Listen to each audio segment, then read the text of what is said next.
Does this concern you?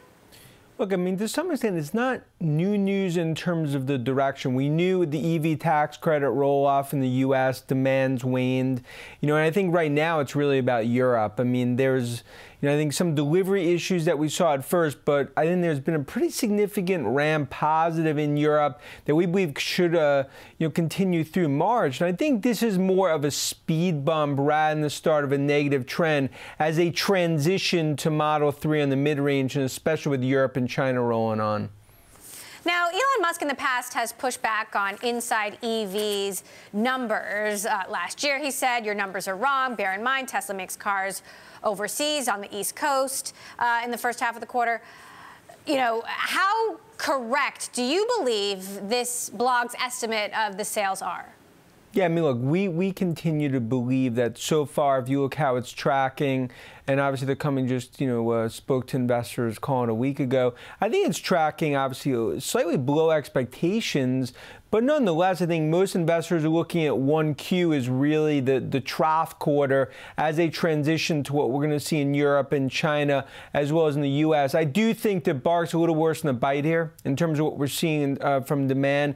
I think production's obviously been pretty steady. And I think demand will ramp up in March. But remember, Europe is the key to 1Q. And I think so far it's been pretty smooth, especially what we've seen over the last few weeks. And obviously the stock's had a lot of gut punches that we've seen over the last few weeks. Now, meantime, Tesla is updating its charger networks. The goal to cut wait times in half. And of course, you've got competitors ramping up their EV rollouts this year with their own infrastructures. What impact will doubling down on the Supercharger network have? Look, that's really, if you think about the barriers to entry and their competitive advantage, it has been the Supercharger network. And I think that's something that they do need to double down on, especially with EV competition increasing, not just in the U.S., but even in Europe. So I think that's a smart move. And I think, look, it just speaks to 2019 as a major transitional year for Tesla. Not just they invest further in Supercharger, but if you look at Giga and the build out in Shanghai and obviously taking on debt there, the rollout in Europe, and especially in the U.S. I mean, it's all about that mid-range and obviously the 35K.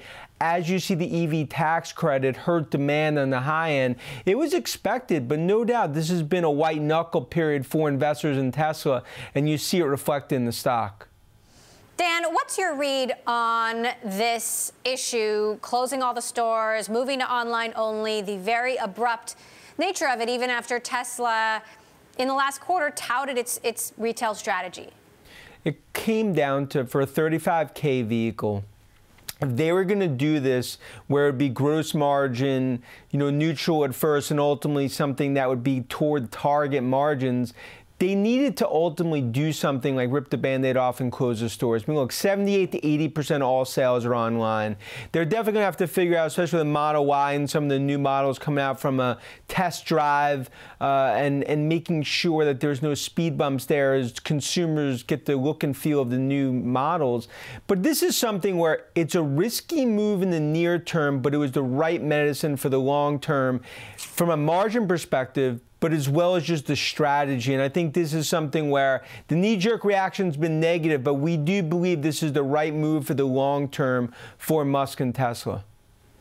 So, Dan, what is your outlook then on Tesla for this year, given the EV tax credit issues, given, this other story that's emerging out of China that potentially there are some Model 3s being delayed in customs in the middle of a trade war and a dispute over the CFO of Huawei, who's potentially being extradited to the United States? Yeah, it's just a few things for investors to worry about at night that own Tesla. And, we've continued to view this as 1Q is going to be the quarter where you saw a trough in terms of sales for Model 3. It was transitional sort of period, especially in Europe. And when you looked at what's happened on the EV tax credit, I think as they kind of navigate out of this period, you'll see profitability in 2Q. I do believe it's a self-funding model here, only a 30 to 35% chance that they have to raise $2 billion of capital.